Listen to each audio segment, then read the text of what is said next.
galaxy is moving. A lot of ships. Hey, how's it going, everybody? This is Ismortah, and during my Saturday 6 p.m. Central board game stream, going to show me some more Pew Pew, Wars, Armada, Clone Wars collection. So I got here isn't all of my Star Wars Armada stuff as far as miniatures. It's everything I have for miniatures that's Clone Wars, specifically for miniatures. So that's what we're showing you today, miniatures, and get some good shots, what I got, and how I got this collection, and to show you the pretties. So, of course, if you like what you see, be sure to like, comment, and subscribe on twitch.tv/Ismortah. Videos will be here, as well as on YouTube at Shadow Balance Games within 24 hours, and you can see updates to the content and schedule of set content on Twitter at Shadow Balance. So let me pull this up. Cool. So yeah. So today it's gonna be like tonight. It's gonna be short and easy, squeezy. Just want to show you all the cool ships, and so I have almost every ship for Clone Wars. I want to say I have every ship except for the Pelta, which you see is missing, and the main reason why I didn't get the Pelta is because I am not a huge fan of the looks of the ship. Looks matter to me, and like just the shape. But you know, the home one, which was on the Rebel faction, you look good. But the other one had its wings folded, you know, which is okay. But the paint job on it, honest to God, was terrible.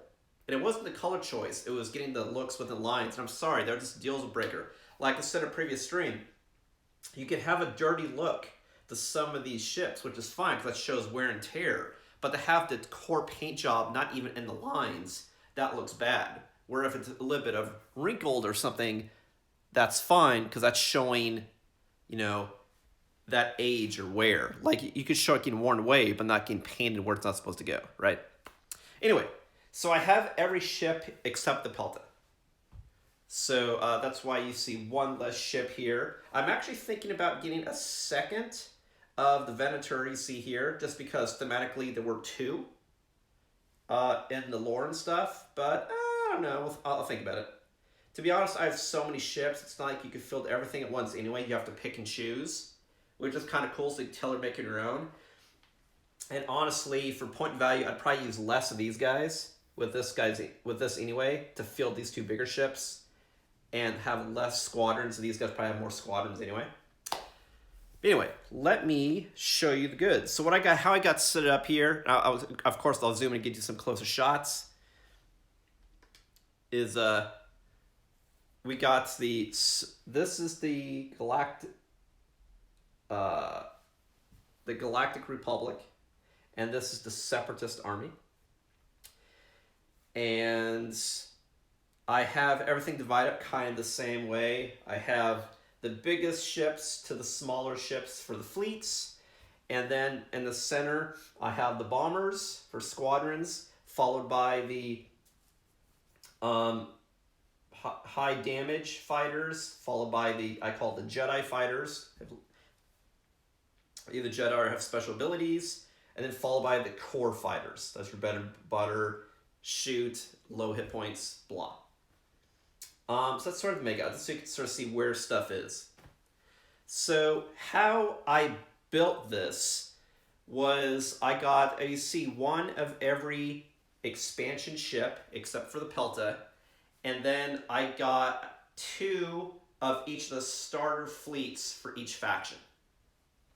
So that's why I have twice as many squadrons and twice as many of these smaller fleets you see. The expansions here were just the Venator, the Invisible Hand, and the Recussant, which I'll zoom in.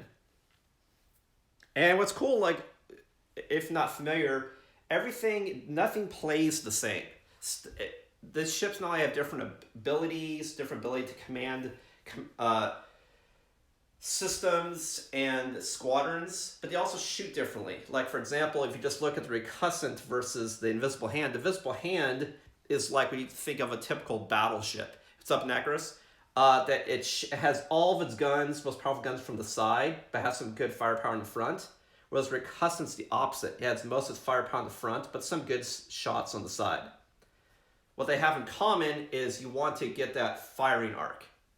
That you want to get the line straight at the other enemy ship, that way you can shoot it with both your batteries of weapons. Because if you remember, we typically play a game, you can, unless you have a special upgrade, you can only shoot out of one side per turn once. But you can shoot twice. But so if you get this line straight at an enemy ship, like for example, this acclimator, then you can hit it with all its weapons because it can shoot from this side and then this side, both at the ship, for example. And you also have ships, as you probably know, that have different values as far as weapons they can fire just fundamentally. I'll show you some with rainbow colors. Like, for example, when you're looking at the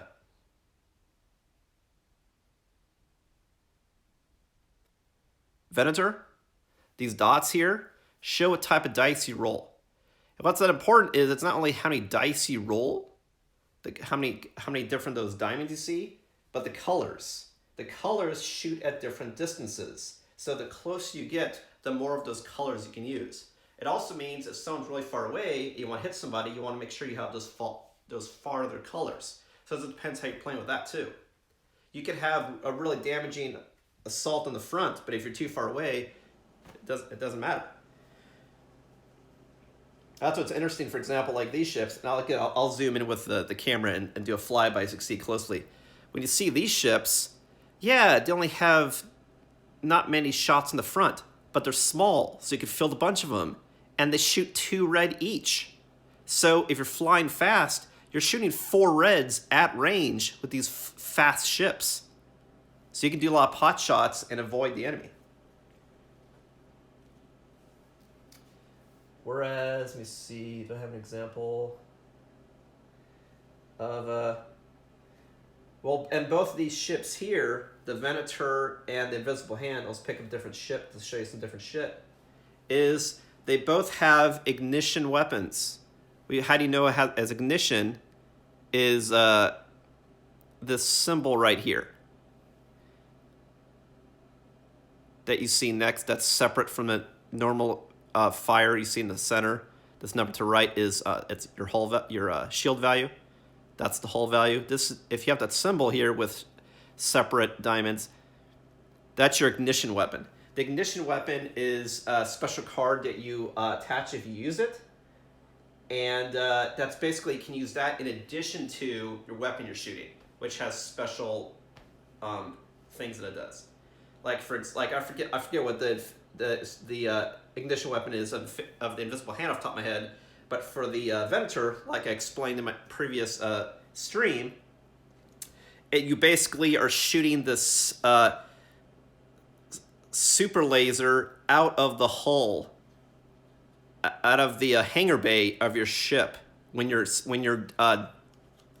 within range blue. So it goes, pew, pew, just like the ships that you saw in episode 9. So it's interesting that idea made a comeback, which is pretty interesting, I think. But yeah, this one. So the most powerful ships have ignition weapons, but so they have a lot of punch. But the smaller ones, you can get pot shots and be a hard target. So you can get away with shots and not get return fire. Which these guys, you'll probably easily get return fire and probably want to get it because they have such high defensive values. Like, for example, this guy has 9 hull and 4 shields in front, 3 in the back. And if you haven't seen this before, you can modify this dial here to see to modify the shields, which is pretty cool. So you can track all the information while you're looking at it, which is nice. That's why, if you're not familiar, a lot of people when they play this game, they use the hit tokens from Star Wars Rebellion. The reason for that is just because the explosion looks exactly like the hit card, and you can stack them on top of the ship. That way, when you just look at a ship, you know how much shield it has and how much damage it's taken. And honestly, from a gameplay perspective, that's just a better way to do it. That way, you're just looking at one spot for all of the data instead of saying, "Hey, I have the ship. Wait, what does it do? Wait, I have a ship. What does it do?" Just have it on the goddamn ship. You already have all this other information on the ship. Just also have damage. You know, special abilities. You know, sure, but stuff you're tracking the amount of stuff and it matters. You should have that calculation stuff here, so you're not looking multiple places to add. Think of if you're taking a test and you're looking at 2 different pages to add up something. It's like, ugh. Anyway, cool. So anyway, in another stream, I'll probably go through some of the builds that I make for this and cards I use and strategies for fun. So I have quick builds that someone can say, hey, I want to play this way, and just give people those cards to build it. In a future stream, again, like this, just showing you the miniatures. So let's zoom around and show you some miniatures.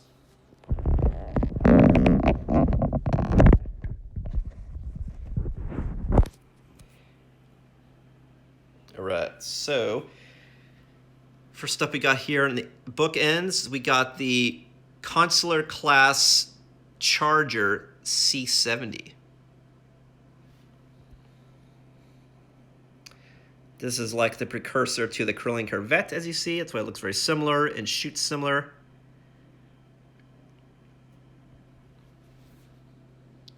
Let's do some shots like this too so you can see the stats, if interested. Another one over here. Next up we have the Acclimator class assault ship. If you played the Star Wars real-time strategy game, you'll notice that this was in that game as well as a missile boat, and that's exactly what it is. See, when you look at its front value, how it has 2 black. Black means it's danger close, the shortest shooting. It also represents a type of weapon. If not familiar, red, which is farthest shooting, is lasers. Blue, which is middle distance, is ion cannon weapons.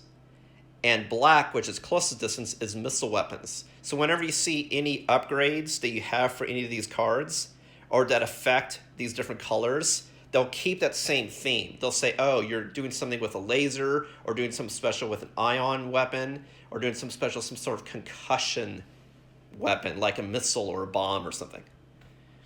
Whereas blue is ion weaponry and stuff to disable, and red is like high-powered lasers, right? Here's the other stats for the assault ship. And notice the Acclimator. Oh, I'm sorry. You know what? I read the wrong thing. Sorry. When I was talking about what's on the side, that's your anti-squadron, not ignition. This has an ignition weapon. I know that because we did it recently. This one I don't know or remember. I don't think it does. This guy does. But this here is the, I'll zoom in, is your anti-squadron, meaning it's what you, this is what, all these other dots are what you shoot at fleet, but what's anti-squadron, that's what you'd shoot at squadrons. So this has 2 blacks, danger close. This can shoot any pesky squadrons right next to it, but not at range.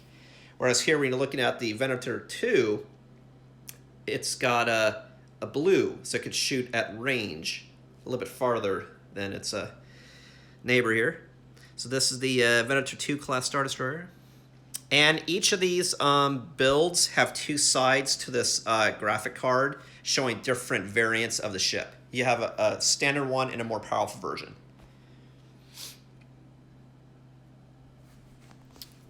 So get some other shots of these ships.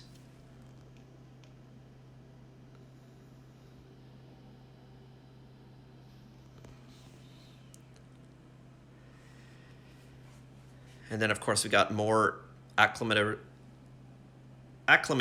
and more consular. And here, we'll swing back new squadrons.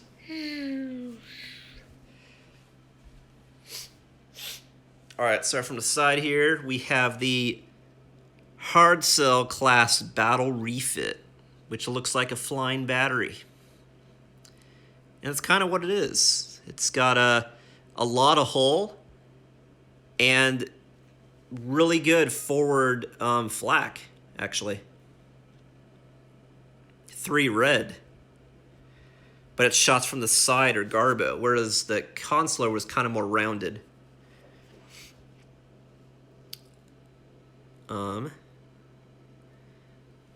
Got 2 of those. Next up we have the Magnificent class star frigates. Get some better shots of the batteries. Here's the star frigate. This guy's got some pretty good punch and some really crazy range for one of its shots on entering squadron as well. Kind of good firepower all around. Next up we have the Providence class carrier.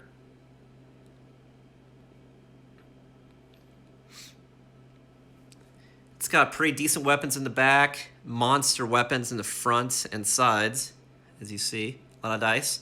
But you see again that all those dice are different colors. So if you want max damage, you want to get closer.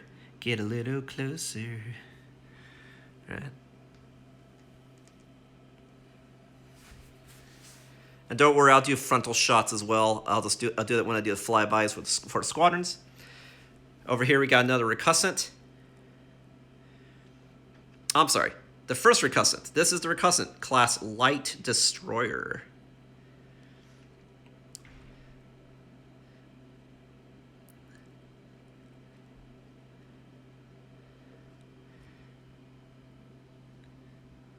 And he's kind of got well-rounded weapons in addition, as you see.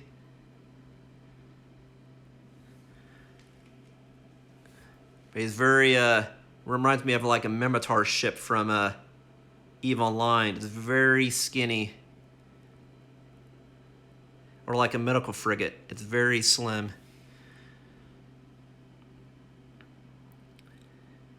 Whereas you see like the Invisible Hand, it's kind of like got the build of like a submarine. And then of course here you got the look of like a Star Destroyer and the front of Star Destroyers. And then here we got the other ships. We got the another Magnificent class and 2 more hard cells. All right, next up we're gonna do a flyby of the squadrons. So squadrons, because they're smaller, they don't have the names printed on them. So I don't know all the names off the top of my head. I'll just do a flyby and show you all different models. Again, like I'll go in the minutia of different builds you can do, or die finder fun, or cool ways you can play, and another stream so you can see the minutia of what pilots, what type of squadrons, what type of upgrades, all that jazz. Show you the cool models. All right. See, we got a bunch of squadrons. So the standard stock fighters, I have 6. And then every other type of fighter, I have 4. And that's the same for each faction.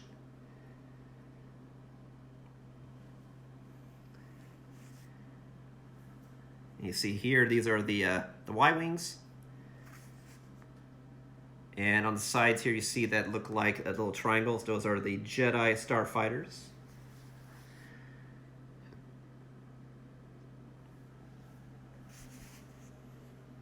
And over here we have all the droids.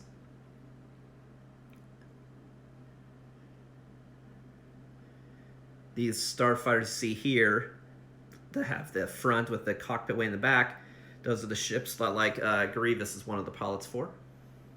Or Grievous, if I recall. Here we got the bomber squadrons of the Separatists. See, manufacturer error. I got 1 less of one of those models, but it still works for plane. That's why there was a gap there.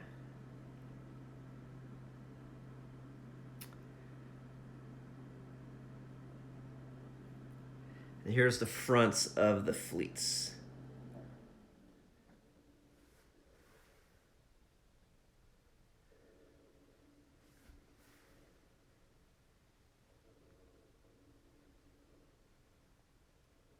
See, it's cool stuff.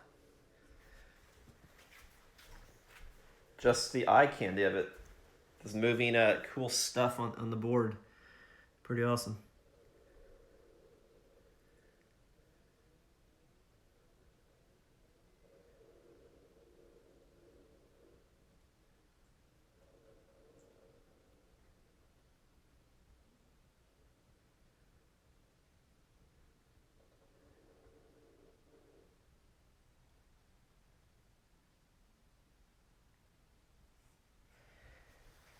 Cool. Well, that is all the pretties. Like I said, I didn't want this to be too long because I'm not getting to the builds, but a lot of cool toys that you can fly around on this star map and go pew pew.